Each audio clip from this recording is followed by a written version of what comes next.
218페이지를 보겠습니다. 그 1절에 소득세 총론이라고 되어 있죠.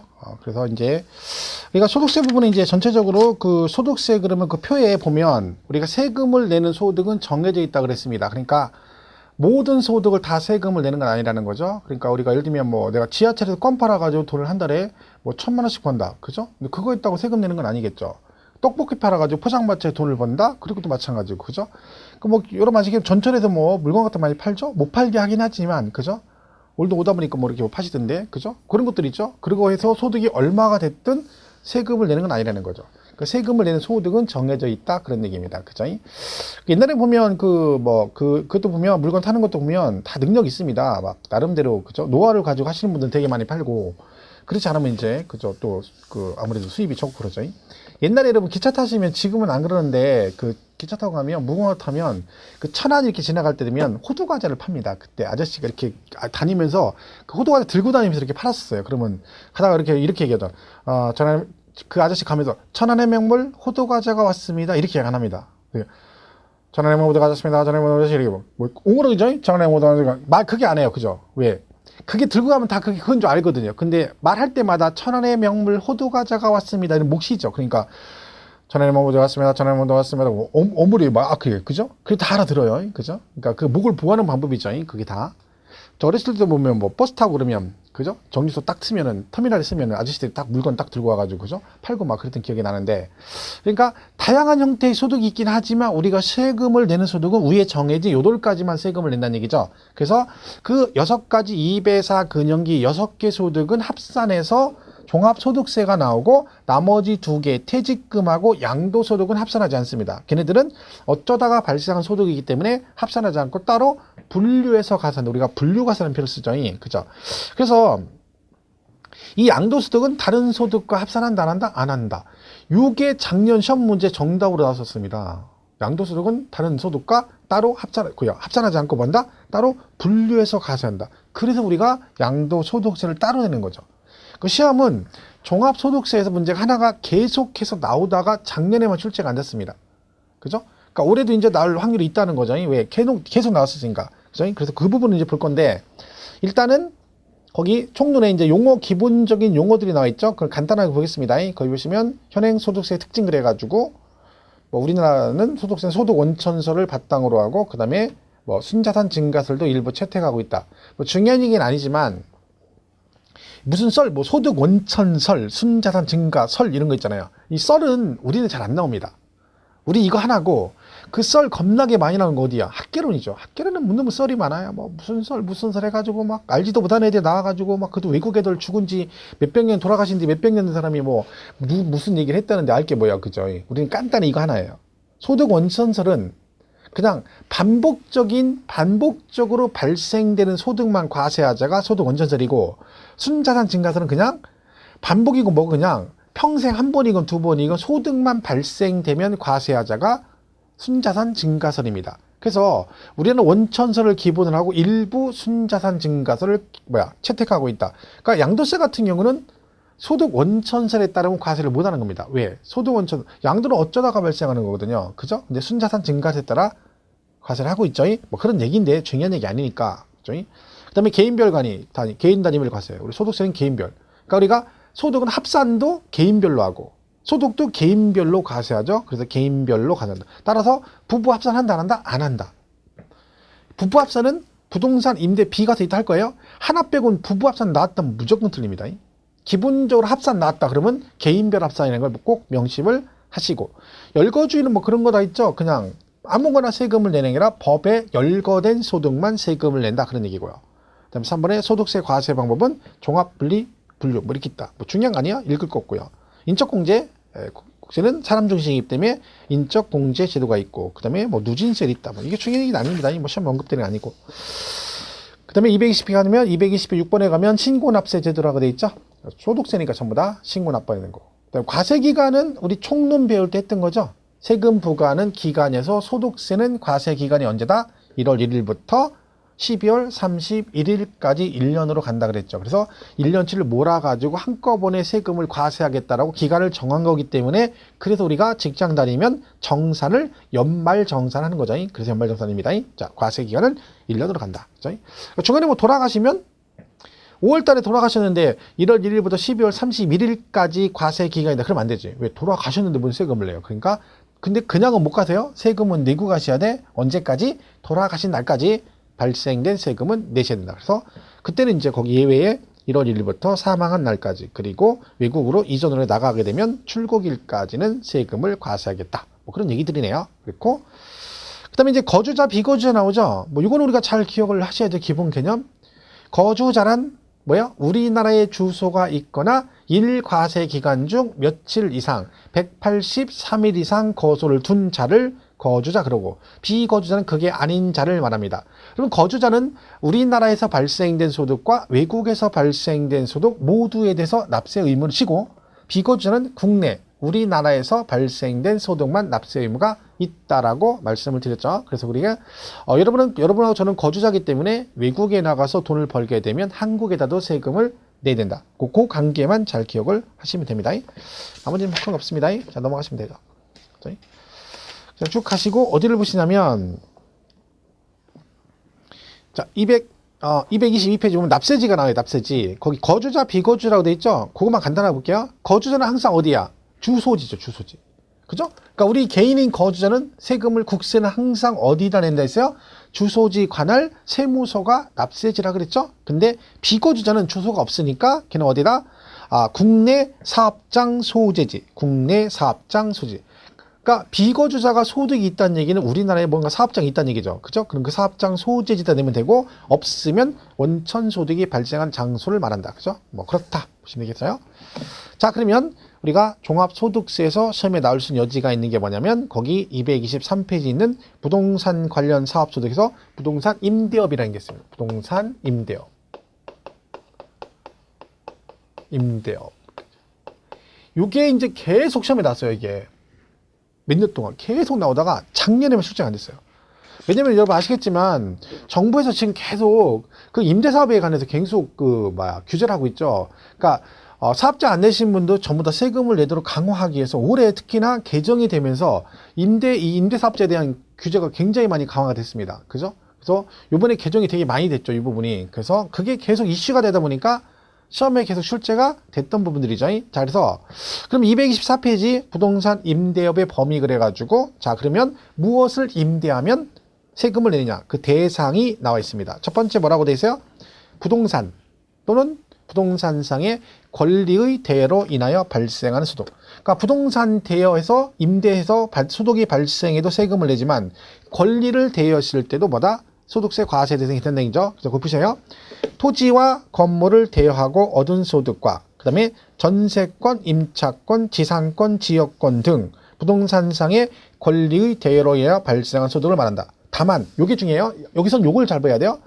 공익사업과 관련하여 지상권, 지역권을 설정 또는 대여로 인하여 발생한 소득은 포함하지 않는다. 그러니까요, 그 지상권, 지역권은 원래 임대소득세 과세 대상이 아니었거든요. 근데 작년부터 포함이 됐는데, 근데 뭐는 아니라고요? 공익사업과 관련해서 지상권, 지역권을 설정하거나 대여할 때는 걔는 뭐다? 과세 대상이 아니다. 임대업 대상이 아니란 뜻이죠. 그러니까 여러분이 기억할 건 뭐예요? 지상권, 지역권 나오면 뭘 기억하셔야 돼? 공익사업과 관련된 거는 제외라는 걸 기억을 해주셔야 됩니다. 혹시 언급이 되면 얘가 분명히 언급이 될 거거든요. 그러면 거기에 반드시 뭐가 따라 나오겠어요? 공익사업과 관련이 있는지 없는지. 그러니까 공익사업 관련이 없으면 임대업 대상이고, 그죠? 관련 있으면 대상이 아니다. 그거를 우리가 꼭 기억을 해주셔야 된다. 자, 그다음에 보충학세 보면 기타 나옵니다. 1번 자기 소유 부동산을 타인의 담보물로 사용하게 하고 그 사용 대가를 받는 것은 부동산상의 권리의 대여로 인하여 발생하는 소득으로 본다. 그러니까 무슨 얘기예요? 자기가 친구가 돈 빌리는데 은행에서 걔가 담보가 없다 보니까 자기 건물을 담보로 넣어주고 주려면 그냥 주든가 주면서 뭐라 하겠어요? 대가를 받은 거예요. 야, 내가 너 돈 빌릴 때 내가 이 아파트 이거 담보로 넣어줄 테니까 대신 나한테 얼마 줘. 이 얘기잖아. 그럴 것 같으면 자기가 그냥 담보에서 돈을 빌리기 낫지. 그죠? 자, 그런 식으로 담보로 제공하고 상대방으로부터 대가를 받는 것도 뭐에 들어간다? 임대소득에 들어간다는 얘기죠. 그렇고 2번 광고용으로 토지, 가격, 옥상 또는 측면 등을 사용하기 위해 대가를 받는 것은 뭐다? 임대 소득을 본다. 여러분 왜 뭐 번화가 사거리에 높은 빌딩 같은 데 보면 그 옆에 벽면이나 옥상에 광고판이나 광고탁 같은 거 설치되어 있는 거 있죠? 보셨죠? 그런 것들이 전부 다 뭐예요? 그 건물주한테 뭐 한 거예요? 세를 주는 거거든요. 돈을 주는 거거든요. 빌리는 거잖아. 그죠? 그럼 그것도 건물주 입장에서 뭐예요? 빌려주고 거기다가 설치하기고 돈을 받았잖아. 그럼 걔도 뭐에 들어간다? 임대소득에 포함이 된다는 얘기고요. 3번 부동산 매매업 또는 건설업자가 판매 목적으로 취득한 토지 등의 부동산을 일시적으로 대여하고 얻는 소득도 뭐다? 임대업으로 본다. 여러분 길거리 가면 그런 거 있다 있잖아요. 상가를 신축해놨는데 안 팔려. 매매가 안 돼요. 매매하려고 해놨는데 그러니까 어떻게 해요? 몇 달 동안 창고 대방출에 땡처리 업자들한테 빌려주는 게 있죠. 그럼 길 가다 보면 뭐 창고 대방출 해가지고 막 하잖아요. 그런 식으로 잠깐 빌려줘서 돈을 받아도 뭐다? 임대소득에 들어간다. 그런 얘기죠. 그리고 4번 사업자가 부동산 또는 부동산상의 권리를 대여하고 보증금 또는 전세금을 받아 은행에 예입하거나 채권을 취득하여 받은 이자는 아니라는 거죠. 그러니까 전세를 줘가지고 전세금을 받아서 그 보증금은 은행에 넣어가지고 이자가 발생했다. 당연히 걔는 임대소득 아니죠. 그냥 뭐야? 걔는 이자소득이겠죠. 그런 얘기입니다. 양으로 2번 공장재단, 광업재단. 그럼 재단이란 말은 전체를 통으로 그런 얘기죠. 공장재단 그러면 그 공장 안에 있는 건축물, 공장 건축물, 공장 부속 토지, 그 안에 있는 기계 장비 그 전체를 말합니다. 그러니까 재단이란 말은 전체를 통으로 임대했다. 그런 얘기죠. 자, 그럼 여기서 조심할 건 미니 강의. 공장재단인 공장 전부를 임대하는 경우는 부동산 임대소득에 해당하나 공장재단과 분리하여 기계 등 설비를 대여하는 경우는 임대업의 소득으로 보지 아니한다. 그러니까 전체를 통이 아니라 기계 장비만 별도로 임대했다. 그런 식으로 임대하면 걔는 임대소득이 아니란 얘기입니다. 그러니까 2번이 만약에 나오면 마찬가지로 그 미니 강의 나온 내용을 여러분이 숙지를 하셔야 되겠죠. 그리고 3번 채굴에 관한 권리. 그죠? 그러니까 채굴에 관한 권리. 그러니까 여러분이 광산 채굴 권리를 가지고 있어요, 여러분이. 그죠? 광업권을 가지고 있는 거죠. 근데 내가 권리는 가지고 있는데 돈이 없어. 그렇다고 광산 채굴하는데 돈이 없으니까 어떻게 해? 나 혼자 그냥 호미 갔다가 홈이나 야삭 가지고 이렇게 캘 수는 없잖아요. 그러니까 그 권리를 대여해주고 돈을 받았어. 그럼 걔는 당연히 뭐에 들어간다? 임대소득에 들어간다는 얘기죠. 자, 근데 여기도 하나 있습니다. 마지막 줄에 분철료를 받는 것은 제외한다. 분철료가 뭐냐면 현물로 받는 거예요. 현물, 여러분. 현물. 그러니까 내가 광산 채굴 권리를 빌려주고 돈을 받는 게 아니라 그 석탄을 매월 말에 5톤 트럭 석탄 5트럭 받기로 했다. 이런 식으로 현물로 받는 걸 뭐라고 그래요? 분철료라고 그래요. 그럼 걔는 대상이 될 수 있다 없다? 없다. 그죠?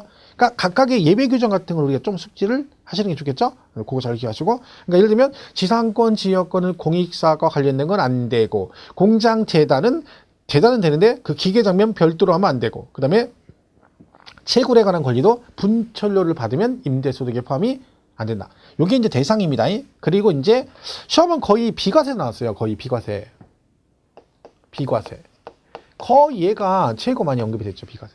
그죠? 자, 그러면 비과세는 크게 두 가지가 있습니다. 우리 교재 보시면 전답을 임대대, 전답, 논밭을. 근데 앞에 뭐라고 붙었어요? 작물 생산에 이용하는 전답. 그러니까 내가 전답을 빌려줬는데 돈을 받았는데 상대방이 그거를 전답을 농작, 경작 용도로 쓰지 않고 다른 용도로 쓰게 되면 걔는 비과세를 안 해줍니다. 예를 들면 얘가 논밭을 빌려줬더니 얘가 주차장 용도로 그럼 걔는 안 되는 거죠. 그죠? 작물 생산 용도다. 그리고 1주택이죠. 그리고 비과세에서 시험에 나올 수 있는 건 뭐예요? 1주택. 그죠? 집 하나를 임대하면 얘는 비과세입니다. 그러니까 1주택 임대만 비과세 해주는데 근데 누구는 안 된다? 그죠? 고가주택은 안 됩니다. 고가주택 안 되고 외국에 있는 주택도 안 된다. 고가주택 안 되고 외국에 있는 주택 안 된다. 그럼 밑에 고가주택은 뭘 말한다? 고가주택은 우리 세법에서 고가주택은 두 군데 딱 나옵니다. 어디? 얘하고 그다음 뭐? 얘하고 양도세에서 고가주택이 나옵니다. 딱 두 군데만 나와요. 그럼 이때 고가주택은 둘 다 9억을 뭐 하는 주택? 초과하는 주택을 말하는데요. 9억을 초과. 근데 차이점이 뭐다? 양도세는 실거래가로 9억 초과고 얘는 기준시가로 9억 초과죠.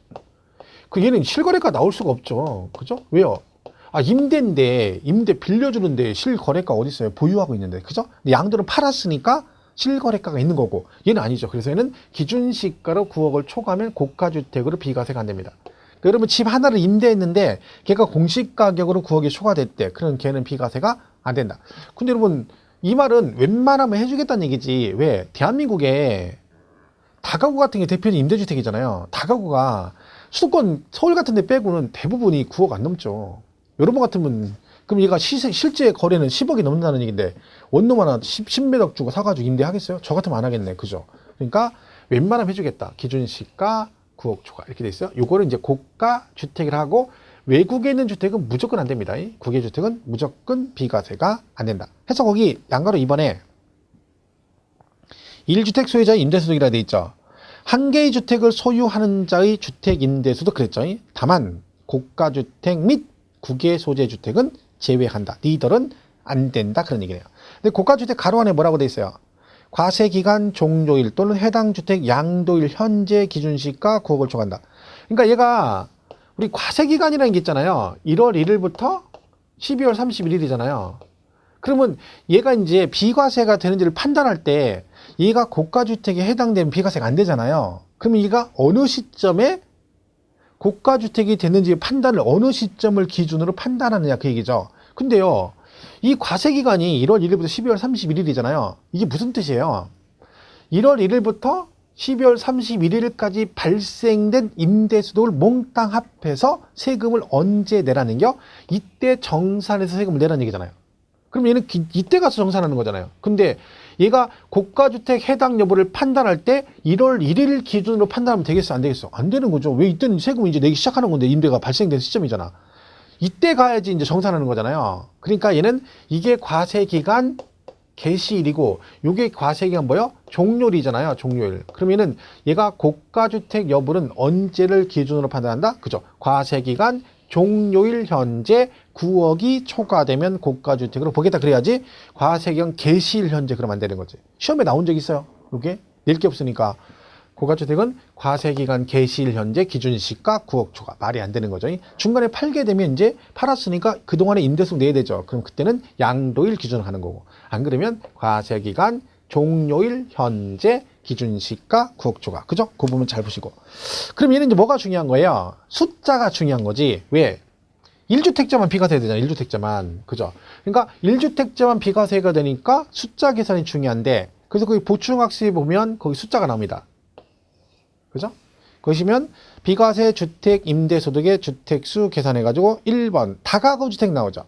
자, 다가구는 방이 여러 개잖아요. 영예. 그죠? 여러 개죠. 하지만 이러면 우리가 원투룸 하나 임대하면 뭐예요? 방은 여러 개지만 몇 주택으로 봐줘? 1주택으로 봐줍니다. 그래서 거기 뭐라고 돼 있어요?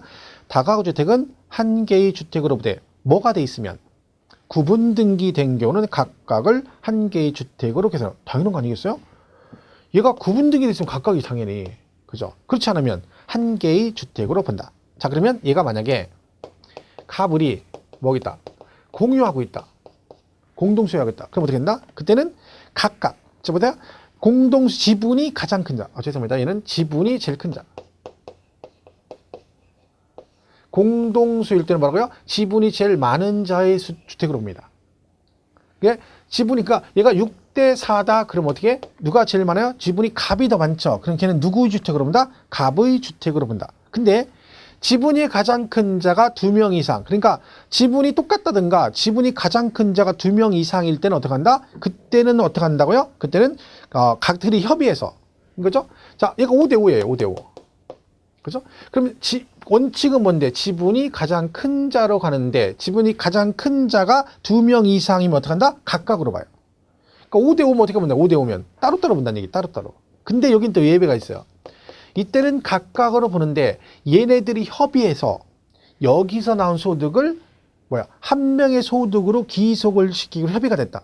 그러면 그때는 그 소득이 기속되는 자의 주택으로 봅니다. 자, 무슨 얘기냐면, 자, 공동소유는 원칙적으로 뭐라고 한다고요? 지분이 가장 큰 자의 주택으로 계산하고 지분이 가장 큰 자가 2명 이상이면 각각의 주택으로 계산을 하는데 이때 지분이 가장 큰 자가 2명 이상일 때는 예외가 있다는 거죠. 얘들이 협의해서 만약에 여기서 월세가 500이 나오는데 갑하고 을이 5대5 지분인데 250이 나눠 갖지 않고 그냥 전부 다 500만 원을 갑의 소득이라 하게 됐다. 그런 거죠.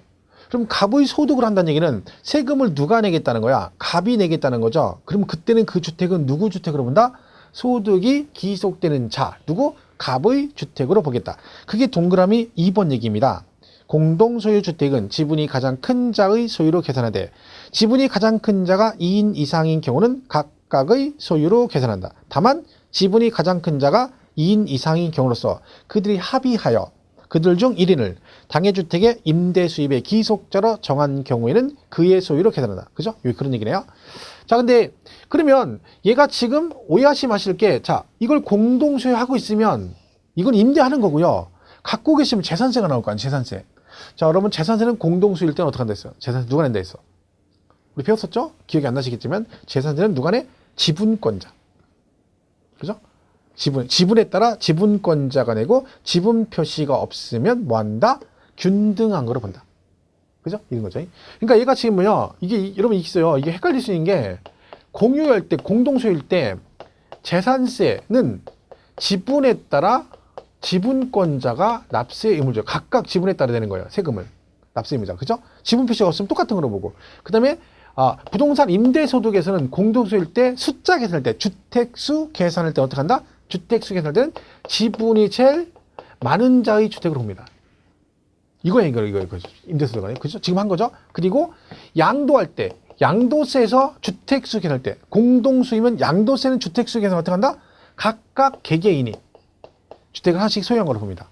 좀씩 다르죠? 그러니까 만약에 여러분 공동소유하고 있어. 그러면 재산세가 나왔어. 그러면 재산세는 지분에 따라 각각 나눠내고 지분 표시가 없으면 균등한 거로 보고 그걸 가지고 있어 세를 주게 되면 임대소득이 발생하죠. 그러면 그 임대소득 비과세, 1주택 비과세잖아요. 그 숫자 계산할 때는 어떻게 한다? 지분이 가장 큰 자의 주택으로 계산하고 가장 큰 자가 2명 이상이면 각각으로 보고 협의하면 그 중에 1인으로 본다. 이렇게 돼 있고 이걸 팔게 되면 팔았을 때 양도세 1주택 비과세가 되죠. 그때 숫자 계산은 어떻게 한다? 공동소유면 각각 개개인이 1주택을 소유한 걸 본다. 조금씩 다르죠. 그러니까 이거를 갖다가 잘 구분하셔야지 엉켜가지고 막 섞이면 안 됩니다. 그죠? 그걸 잘 기억해 주시고요. 자, 동그라미 3번은 다시 임차 또는 전세받은 주택을 전대하거나 전전세하는 경우는 당해 임차 또는 전세받은 주택을 임차인 또는 전세받은 자의 주택으로 계산한다. 그러니까 여러분이 전세를 들어갔어요? 그리고 다시 여러분이 전전세를 했다는 거지. 그러면 그 전전세한 주택은 누구 주택으로 한다? 전세 받은 자. 왜? 저는 전세를 받아가지고 그걸 제가 세를 주는 거잖아. 그죠? 그 얘기입니다. 그리고 그러니까 본인과 배우자가 각각 주택을 수여하면 합산한다. 요거면 합산이에요. 부부 합산. 그러니까 남편 앞으로 집이 하나 있고 아파트가 남편 명의예요. 근데 이번에 부인이 원룸 하나를 본인 명의로 해가지고 임대하고 있어. 사가지고. 그럼 부인은 비과세가 안 된다는 거지. 1주택. 왜? 남편이 집이 있기 때문에 몇 주택이야? 2주택으로 보겠다는 거지. 그러니까 숫자 계산할 때는 어떻게 한다? 부부는 합산이다. 그죠? 그래서 거기 4개를 잘 기억을 해 주시면 됩니다. 자, 그게 그런 얘기고요. 그 다음에 이제 부동산 임대업의 소득금액 계산이라고 되어 있죠? 자, 거기 보시면, 올해 이게 이제 문제가 뭐냐면, 원래 작년까지는 이게 비과세 할 때 연간 임대소득이 2천만 원 이하일 때, 그죠? 2천만 원 이하일 때는 뭐 해줬어? 얘도 비과세 줬어요, 비과세. 근데 올해부터는 안 되죠. 올해부터는 안 됩니다. 올해부터는 2천만 원 이하도 비과세를 못 받아요. 얘도 세금을 내야 되죠. 그래서 얘는 2천만 원 이하일 때는 뭐예요? 분리과세랍니다, 분리과세. 얘만 따로 해가지고 14% 과세 표준에 14%를 곱해서 세금을 부과하도록 돼 있어요. 그러니까 이거는 조심할 게 올해는 비과세가 안 된다는 걸 기억하셔야 돼요. 작년까지는 됐습니다. 내가 집이 몇 채가 됐든 1주택이 아니어도 연간 임대소득이 얼마 이하면 그죠? 2천만 원 이하면. 그러니까 만약에 여러분 작년에 아파트가 3채 했는데 3개를 세줬는데 월세 50만 원씩 받았어요. 그러면 3주택이잖아요. 근데 50만 원이니까 3개면 150만 원이죠. 1년은 1,800만 원이잖아. 그럼 비과세 줬거든. 올해부터는 안 된다. 그죠? 이거 조심하죠. 개정됐어요. 무조건 세금을 내야 된다. 분리과세를 하도록 되어 있습니다. 그래서 뭐 거기 계산 방식도 있고 한데 뭐 거기까지는 안 가도 될 것 같고요. 자, 226페이지 거기 보면 임대료 나와 있고 간주 임대료란 말이냐. 간주 임대료. 자, 이거 뭐냐? 지금 우리가 이 얘기하는 것들은 전부 다 월세를 말하는 거죠. 월세. 그죠? 내가 월세를 안 받고 뭘 했어? 보증금 받는 보증금. 전세를 준 거야, 전세. 그럼 월세가 없죠. 그럼 얘는 어떻게 하느냐? 이때도 과세를 합니다. 대신 이 보증금 과세할 때 어떻게 해? 얘는 3주택 이상일 때만. 그죠? 3주택 이상일 때만 그런 거야. 그러니까 여러분 만약에 전세를 줬는데 2개야. 집이 2개인데 전세를 줬어. 그럼 걔는 과세를 안 합니다. 그러니까 월세는 1주택 이상이면 1주택은 비과세고 2개면 무조건 과세가 되잖아요. 근데 뭐는요? 전세 보증금을 줬을 때 몇 주택 이상일 때만 3주택 이상일 때 그 보증금 합계액이 그죠? 무조건 아니고 보증금 합계액이 얼마? 얘가 3억을 뭐 했을 때 초과했을 때 이때만 과세합니다. 잘 기억하세요. 전세는 뭐라고요? 3주택 이상이고 그리고 그 보증금 합계가 3억을 초과했을 때 그 초과할 때 그 3억 초과분에 대해서 과세합니다. 초과돼요. 초과분에서. 자, 예를 들면 여러분이 만약에 집이 3개인데 전세 줬는데 전세 보증금 합계 5억 원이에요. 그럼 얘는 어떻게 돼요? 3억 초과됐죠? 그럼 3억 초과분이 얼마? 2억 원이죠. 여기다가 이제 법은 이렇게 돼 있습니다. 60% 곱하고 여기다가 법정 이자율을 곱한다. 이렇게 돼 있어요. 그죠? 그럼 이제 얘가 얼마가 나올 거 아니에요. 그죠? 그럼 얘를 어떻게 한다는 거야? 얘가 임대료 아니잖아요. 임대료 아닌데 이걸 뭐 한다? 임대료로 뭐 해서 간주해서 그래서 얘도 뭐 하겠다? 과세를 하겠다. 이게 간주 임대료예요. 그러니까 간주 임대료는 언제 나오는 거예요? 전세 보증금 받았을 때. 몇 주택 이상? 3주택 이상. 3주택 이상이라고 되는 건 아니고 그리고 뭐 보증금 합계가 얼마요? 그렇죠. 3억을 초과했을 때만 과세를 합니다. 자, 근데 여기 또 예외가 있는 게 뭐냐면 자, 이 주택수 계산할 때 얘가 기준시가고요. 그 다음에 전용 면적이 나와요. 자, 기준시가 2억 그리고 전세 보증 면적 40제곱미터 이하일 때는 뭐야? 주택수에서 제외한다. 그런 말이 있습니다. 자, 예. 이게 무슨 얘기냐면 기준시가 2억 원이고 2억 이하고 그 다음에 전용 면적이 40제곱미터 이하짜리가 있대. 어디에? 그러니까 여러분 전세를 3개를 줬는데 그 중에 하나가 기준시가 2억 이하이고 엔드 동시에 전용 면적이 40 이하짜리 껴있어. 그럼 걔는 숫자에서 제외돼요. 그러면 3주택인데도 불구하고 나는 몇 주택으로 보는 거야? 2주택이 되는 거죠. 그럼 과세한다 안 한다? 안 한다. 요것도 개정됐으니까 기억을 하셔야 돼요. 원래 작년까지는 3억 이하에 60제곱미터 이하였는데 요것도 강화돼 가지고 이제 뭐야? 2억 원 이하고 40제곱미터 이하일 때만 주택 수에서 제외시켜 줍니다. 이걸 소형주택 그래요. 그러니까 요 부분을 잘 기억을 하셔야 됩니다. 숙지에서. 자, 그럼 보겠습니다. 내용 볼게요. 간주임대료 일반 부동산은 무조건 과세를 하고요. 자, 그러니까 상가 같은 경우는 뭐 상가는 하나건 뭐건 무조건 간주임대료 계산합니다. 보증금 받든 월세 받든 그죠? 근데 니은의 주택 보세요. 226페이지 주택. 주택을 대여하고 보증금 등을 받은 경우는 3주택 그랬죠? 3주택. 그리고 가로 안에 뭐 어쩌고저쩌고 1세대당 40제곱미터 이하이고 기준시가 2억 원 이하인 주택은 2021년 12월 31일까지 주택수에 포함하지 아니한다. 뭔 얘기인지 아시겠죠? 요거 얘네들은 2021년까지는 주택수에 포함하지 않는다. 이상을 소유하고 해당 주택의 보증금 합계액이 얼마요? 3억 원을 초과하는 경우는 간주 임대료를 계산하여 사업소득 금액 계산 시 총 수익 금액에 산입한다. 그죠? 이 얘기입니다. 그래서 기억할 건 뭐다? 요거 기억하세요. 보증금 합계 몇 주택? 3주택 이상. 그리고 3억 초과. 그리고 예외가 있다. 숫자에서 제외되는 거. 요 부분 다 시험에 어마어마하게 많이 나왔던 얘기들이니까 잘 기억을 해 주시면 되겠습니다. 보시면 되고. 그 다음에 그 227페이지 보면 5번에 보시면 오른쪽 그 3번도 보죠. 오른쪽 227페이지 3번. 관리비 수입이라고 돼 있죠. 관리비 수입. 그죠. 자, 사업자가 부동산을 임대하고 세입자로부터 임대료 외의 유지비나 관리비 등의 명목으로 지급받은 금액이 있는 경우에는 전기료, 수도료, 공공요금을 제외한 청소비, 난방비 등은 부동산 사업소득 총수익 금액에 산입한다. 이게 무슨 얘기예요? 뭐 이런 거 있잖아요. 그 월세를 제가 이제 들어갔는데 그 임대사업자가 그 전기료 빼고 청소비 같은 걸 따로 받는 경우가 있잖아요. 그러면 그런 것들은 전부 다 사업소득이 들어간다는 얘기지. 저도 옛날에 결혼하기 전에 이제 원룸에 잠깐 살았었는데 그 주인 아저씨가 이제 월세 받고 관리비 명목으로 청소비를 한 달에 한 집당 3만 원인가 걷었어요. 그때 당시. 근데 항상 원룸이 지저분해요. 청소를 분명 하는데 매일같이 해줘야 되잖아요. 근데 어느 날 내가 주말에 딱 하는데 그 사장이 와가지고 그 주인이 와가지고 청소를 하는 거예요. 그러니까 이 양반이 원룸 몇 개를 임대하고 있는데 그 돈을 아끼려고 그 돈을 받아가지고 자기가 챙기고 자기가 청소를 하는 거야. 근데 귀찮으니까 일주일에 한 번만 해줘요. 한 번만. 일요일 날. 그러니까 월요일만 깨끗해. 월요일. 일요일 저녁 때 아니고 월요일 깨끗고 월요일 저녁 때부터 막 지저분한 거야. 막 붙이고 하니까. 그러니까 일주일 내내 지저분하다가 그때만 싹 깨끗한 거예요. 야, 그러니까 돈 버나 봐요. 그죠? 악착같이 하니까. 우리 같은 그렇게 귀찮아 않을 텐데 그 양반은 자기가 다 하더라고. 일주일에 한 번만 한 거 한 번만 걸리질하고 위에서부터 이렇게 나와가지고 쭉 청소하고 그리고 그 돈을 챙기는 거죠. 그런 식으로 추가로 받는 돈은 뭐에 들어간다? 걸리면 임대소득에 포함이 된다는 얘기입니다. 그리고 그다음에 보험차익이라고 돼 있죠.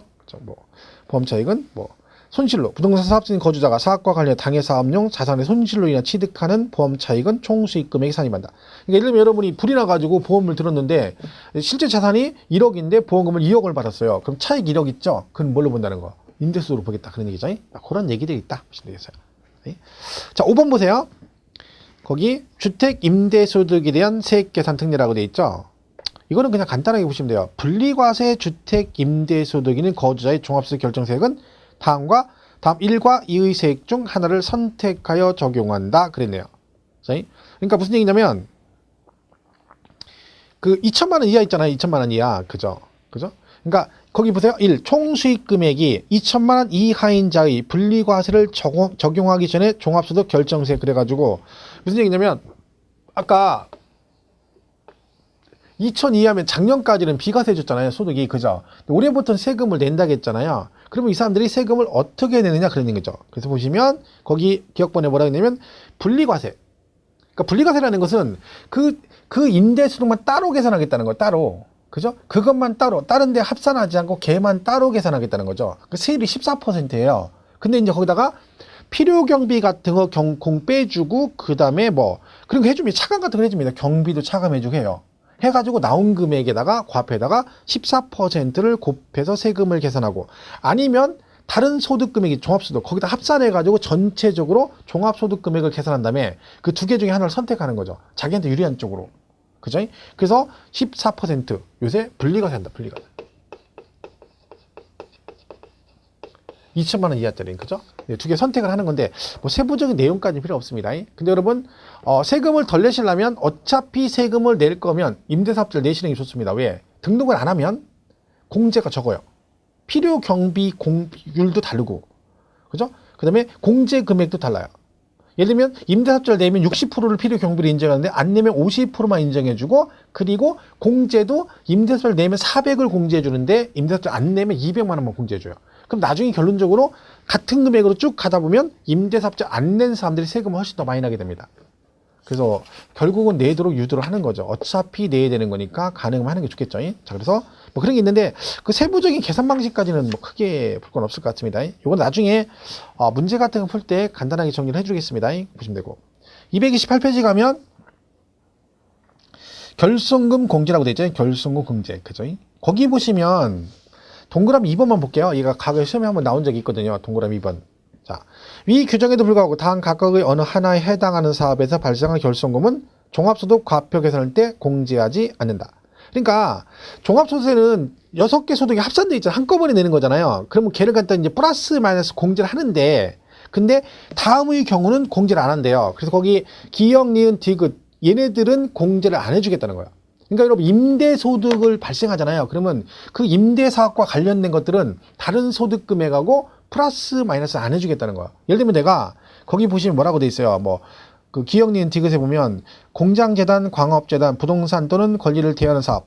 만약에 여러분이 부동산 임대를 했는데 손실이 났어. 손실이. 그러면 2배사 근영기니까 다른 소득 합산해가지고 플러스 마이너스를 해야 되는데 그 부동산 임대와 관련돼서 차손이 발생했을 때는 다른 소득 금액을 통산을 안 해주겠다는 거야. 그러니까 공제를 안 해주겠다는 거야. 근데 누구만 해주겠다는 거야. 걔만. 걔가 누구요? 거기 위에 굵은 글씨 돼 있죠. 다만 주거용 건물 임대업의 경우는 공제한다. 그러니까 주거용 건물, 그러니까 주택 임대해가지고 손실 발생된 건 공제해주겠다는 거야. 그러니까 누구만 혜택을 주겠다는 거죠? 주택만. 나머지는 안 해주겠다. 그러니까 상가 임대해가지고 발생된 건 공제를 안 주겠다는 거죠. 그죠? 그런 얘기입니다. 그래서 주거용 건물 임대업의 경우는 뭐한다? 다른 소득 금액 계산할 때 순서대로 공제를 해주겠다. 근데 그거 아닌 애들은 임대소득과 관련된 건 공제를 안 해준다. 그죠? 그렇게 된 거죠. 자, 임대업은 뭐 이렇게 보시면 되겠습니다.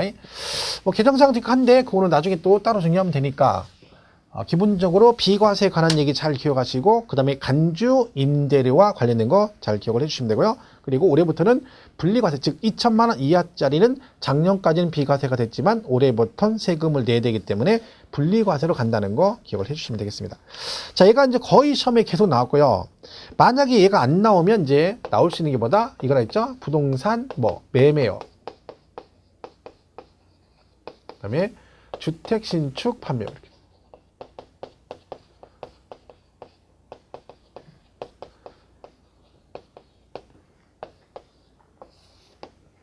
요새 또 3월달 이제 다 갔죠, 벌써 여러분. 3월달 다 가다 보니까 이제 막 꽃피는 춘삼월이 오니까 막 축제 같은 거 많이 하니까 그런 거 자꾸 구경을 하러 가시는데 공부를 안 하고 거기 구하면 안 됩니다, 여러분.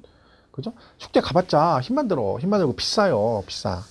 요즘에 지금 하거든요, 저쪽에, 아래쪽에, 서해안 쪽에 쭈꾸미 축제도 하고, 그죠? 그 다음에 논산에 딸기 축제, 유명한 딸기 축제 하고 그럽니다. 근데 대부분 아시겠지만 축제 때가 비쌉니다. 사람 많아 좋긴 한데, 그죠?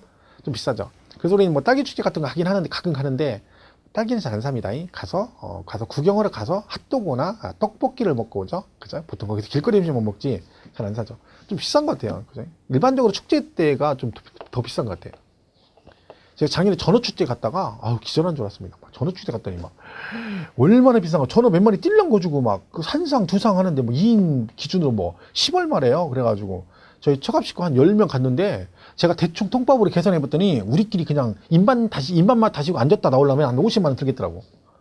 거기다 술 먹으면 한 70만 원 나오겠대. 그래 나왔다니까. 앉았다가 물 다 걷는데 그냥 나왔어요. 너무 비싸요. 저는 맛있어봤자 지가 그래봤자 그 쬐까는 거 몇 마리 구워주고 그걸 깜짝 놀랐습니다. 집에서 그냥 구워 먹는 게 낫지, 그죠? 그러니까 여러분은 근데 갈 데 없어요. 갈 필요 없어. 가봤자 고생만 하고 집에서 공부는 하시고 주말에도 공부 좀 하시고. 학원 다니는 분들이 뭐라면 일주일 동안 공부했으니까 토요일 날 주말에는 쉬어야 된대요. 뭘 쉬어? 뭘 공부를 했는데? 공부를 얼마나 열심히 해? 뭘 쉰다고 그래? 맨날 쉬었는데 또 쉰다고. 나 대책 없습니다. 지금 공부 되게 열심히 해야 되는데 왜 애들 그런지 모르겠어요. 뭘 믿고 그렇게 공부를 안 하는지 모르겠어요. 3월달 다 갔는데 아직도 세월에 내월에요. 여유가 있어요. 얼굴이 폈어. 공부하는 사람 얼굴이 아니야. 얼굴이 점점 펴. 잘 먹어가지고. 그죠? 믿는 구석이 있어. 누가 시험지 보여주기로 했나. 그렇지 않으면 이렇게 여유가 있을 수가 없는데 점수는 안 나오는데 그렇게 여유가 있어요. 나 이해가 안 간다니까. 지금은 시금 전패는 아니어도 그죠?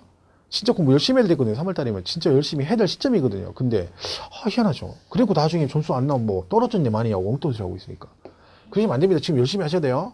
하고 계시겠지만 더 열심히. 그죠? 자, 얘는 부동산 매매하고 주택 신축 판매업이 있어요. 만약에 안 나오면 얘들이 나올 수 있어요. 자, 이거는요. 주택 신축 판매업은 우리가 건설업으로 본다. 이래요. 건설업. 얘는 매매업. 이게 만약에 언급이 되면 어떤 식으로 시험 문제가 나오냐면 이거는 매매업으로 본다. 이거는 건설업으로 본다. 맞았니? 틀렸니? 이렇게 나온다 했죠. 자, 그럼 우리 뭐만 기억하면 된다? 어떤 경우 매매업으로 보고 어떤 경우는 건설업으로 본다. 이것만 구분하시면 되는데 이건 간단하다겠죠? 건설업 얘는 뭐만 기억하면 된다? 주택을 신축해서 팔면 뭐라고요? 건설업. 끝. 아니면 매매업. 이것만 들어가면 돼요. 주택 들어가고 그리고 신축 들어가면 건설업. 나머지 아니에요. 자, 주택을 매입해서 팔았대. 주택을 매입해서 팔면 뭐예요? 주택을 매입해서 팔면 매매업. 신축 아니니까 매매업. 그죠? 상가를 신축해서 팔면 매매업. 주택 신축, 상가 신축 아니죠? 상가 신축. 그죠? 상가 신축, 주택 신축이니까 상가 신축은 매매업. 이해가시죠? 본인이 땅을 가지고 있는데 이 땅을 팔면 매매업이죠? 주택 아니니까. 그런데 여기다가 이 토지에다가 자기가 여기다가 주택을 신축해서 팔면 이 토지도 뭘로 본다? 건설업. 근데 자기가 소유하던 토지 위에 상가를 신축해서 그 토지를 같이 팔면 전체 다 매매업. 이해가시죠? 이거 복잡하게 갈 거 없어요. 뭐만 기억하면 돼? 주택 신축 판매는 건설업. 이것만 기억하면 된다니까. 자, 1년에 딱 한 동의 주택을 신축해서 팔았다? 건설업. 내가 안 짓고 건설업자한테 도급을 주어가지고 주택을 신축해서 팔았다? 건설업. 그죠? 자, 주택을 신축했는데 안 팔려가지고 잠깐 세졌다 팔았다? 건설업. 자, 뭐만 따지면 돼. 내가 짓든 네가 짓든 한 동이든 두 동이든 뭐 세를 줬건 말건 그게 중요한 게 아니라 중요한 건 뭐라고요? 주택을 뭐 했다고요? 신축해서 팔면 뭐라고? 건설업이고 그게 아닌 거 뭐라고? 매매업이라고. 이렇게 일단 구분을 하시라는 거지. 기본적인 사항으로. 그죠? 그래서 우리가 229페이지 보면 부동산 매매업 해가지고 부동산 매매업의 개념이 나오잖아요. 자, 부동산을 매매하여 발생한 소득이 소득세법상 사업소득이 되기 위해서는 그 매매 행위가 계속적 반복적이어야 한다. 현행 소득세법에서는 사업상 판단을 별도로 규정한 바 없으므로 부가가치세법 규정을 준용한다. 그러니까 매매업은 반복적으로 발생된 소득이 행위가 이루어야 되는데 우리 소득세법에서는요. 이런 경우를 매매업으로 보겠다는 기준이 없다는 거야. 그래서 뭘 따라간다는 거야? 부가가치세법을 준용한다는 얘기죠. 그래서 그 부가가치에 뭐라고 돼 있다는 거야. 따라서 부가가치세법상 부동산 매매 또는 중개를 사업 목적으로 나타내요. 부동산을 판매하거나 사업상 목적으로 부가가치세 1과세기간 내 1회 이상 부동산 취득하고 2회 이상 판매하는 것은 부동산 매매업을 영위하는 걸로 본다. 그러니까 여러분 사업자를 내가지고 하는 것도 매매업이지만 사업 목적으로 본인이 부가가치세 1과세기간 동안에 한 번 이상 사고 두 번 이상 팔면 너무 자주 사고 파는 걸 본다는 거예요. 그때는 여러분은 양도세 신고를 하지만 얘는 뭘로 보겠다는 거예요. 이거를 뭘로 보겠다. 매매업으로 봐서 종합소득세를 과세하겠다. 요게 그 매매업의 부가가치세법상의 정의입니다. 자, 그러면 2번에 부동산 매매업의 범위라고 되어 있습니다. 자, 그래가지고 거기 박스 안에 부동산 매매업 등의 업종이라고 되어 있죠. 자, 1번 자기 소유 토지 위에 뭘 했대요. 상가를 신축해서 팔았대. 그럼 뭐야? 매매업이지. 그죠? 그 다음 두 번째, 토지를 개발하여 주택지, 공업단지, 상가, 묘지 등으로 분할 판매하는 것은 뭐야? 얘는 뭐다? 매매업이죠. 땅을 사가지고요, 땅을 다 성토 작업을 싹 해가지고 뭐야? 그러니까 나라시에서 칼질한 거, 전문용어로 나라시 해가지고 칼질한다. 성토 작업에서 대지 분할해가지고 이걸 파는 거야. 그럼 땅을 파는 거잖아. 땅을 파는 거니까 뭐다? 당연히 매매업이다. 그런 얘기죠. 그 다음에 3번은 됐고요. 뭐 이거 안 물어. 4번. 신축 판매가 아닌 기존 주택을 매입해서 판매하는 것보다 매매업이다. 그죠? 그런 얘기네요. 자, 그래서 결론은 뭐다? 이거 기억하면 돼요. 주택, 신축, 판매, 건설업. 아닌 건 매매업. 이렇게 보시면 되겠다. 그죠? 자, 232페이지 가면 주택, 신축, 판매 범위가 나옵니다. 거기 231페이지. 거기 밑에 박스에 건설업으로 과세되는 범위라고 돼 있죠. 자, 1번 뭐라고 돼 있습니까? 한 동의 주택을 신축해서 팔아도 건설업이고 2번 내가 안 짓고 건설업자한테 도급을 주어 신축해도 주택 신축이니까 뭐고 건설업이고 3번 종전부터 소유하던 자기 토지에 뭘 했다고요? 주택을 신축해서 같이 팔면 얘도 뭐다? 건설업이다. 근데 여러분 이 건설업으로 보는 게 매매업으로 보는 것보다 얘가 세제상 유리합니다. 혜택을 주는 거예요. 주택은. 그죠? 그래서 이 토지가 이렇게 있어요. 나대지를 그대로 팔면 매매업이잖아요. 근데 여기다가 주택을 신축을 하게 되면 얘가 주택 부속 토지가 돼서 얘도 뭘로 본대요? 건설업으로 봐준다는 얘기죠. 그럼 혜택을 주는 거잖아요. 그래서 얘는 무제한은 아니고 이 주택 정착 면적의 도시지역은 5배, 밖은 10배까지만 부속 토지로 봅니다. 그러니까 우리 5배, 10배는 어디서 나오는 거예요? 양도세에서 나오잖아요. 그죠? 5배, 10배. 그죠? 그래서 얘도 무제는 아니고 도시지역 안은 5배, 밖은 10배까지만 건설업으로 보겠다는 거죠. 그래서 거기 뭐라고 돼 있어요? 다만 토지 면적이 주택이 정착된 면적의 5배, 밖은 10배를 초과하는 부분에 대해서는 건설업으로 보지 아니한다. 그죠? 그러니까 5배, 10배까지만 건설업으로 본다는 얘기고요. 4번 시공 중인 주택을 양도하는 경우는 그 주택의 시공 정도가 건축법에 의한 건축물에 해당하는 때는 건설업으로 본다. 그러니까 얘가 지금 현재 짓고 있는데 아직 완공이 안 됐어요. 하지만 건축법상 건축물로 인정이 되면 시공 중이어도 걔는 뭘로 본다? 건설업으로 봐주겠다. 그런 얘기고요. 5번 신축한 주택이 판매가 안 돼서 판매될 때까지 일시적으로 일부 또는 전부를 임대한 후 판매를 해도 걔는 뭘로 보겠다? 건설업으로 보겠다. 이렇게 되는 거죠. 자, 그래서 이렇게 해서 소득세 부분은 정리를 하시면 되겠습니다. 자, 중요한 건 부동산 임대소득에 관한 얘기니까 잘 정리해 주시고 걔네들은 전에도 말씀드렸듯이 기출 문제를 풀어보시는 게 훨씬 더 유리합니다. 교재만 읽어가지고 그 내용을 풀 수가 없어요. 기출 나온 거 그동안 읽은 거 있죠. 그걸 쭉 풀어보시면서 비교하시면 훨씬 문제가 쉽게 풀 수 있습니다. 그거 정리하시고 그리고 이 부분은 이렇게 해서 구분하는 거 정도만 잘 정리를 해주시면 될 것 같습니다. 자, 이렇게 해서 여기까지 정리하시고 다음 시간에 이제 제일 중요한 양도소득세를 정리를 하도록 하겠습니다.